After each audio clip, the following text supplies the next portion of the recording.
Partisan bill aimed at some people accused of committing violent crimes will get its first test today. Senior reporter Tony Keith spoke with one of the sponsors. And what did you learn, Tony? Well, Bree, this bill, it would impact personal reconnaissance bonds, or PR bonds more commonly known as, but only for defendants who meet certain requirements. A PR bond is one that would allow a person to bond out of jail without putting forth any money or property, with the promise that they'll be back for a future court date. House Bill 25-1072 would take the option of a PR bond away from those who are accused of violence and the court finds probable cause to believe that person committed the crime and either has a record of conviction for a crime of violence in the previous 2 years, or there are at least 2 pending criminal charges tied to violence against that person, and the court finds that they could be a repeat violent offender. Now, this bill, it would require a minimum of $7,500 for a bond and allow a DA to step in if they want to give consent for a PR bond. But when it comes down to it, Republican Representative Jarvis Caldwell of El Paso County is one of the bill's sponsors, and he believes this could help crack down on crime.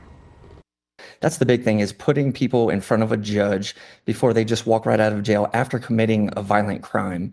And, Governor Polis in his State of the State, he mentioned that he wants to address the violent crime issue, and this bill does exactly that.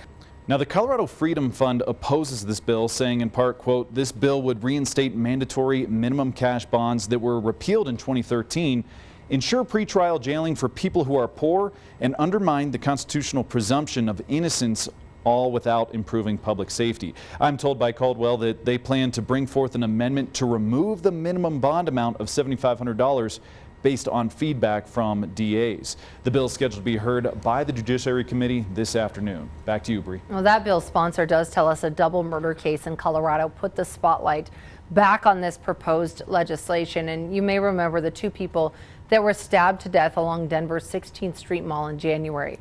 Scripps News Denver tied that case to the bill and found the suspect, Elijah Cottle, had been released from jail in November on a PR bond. They spoke with the family of one of the victims, Nicholas Burkett. The family says this bill does not go far enough.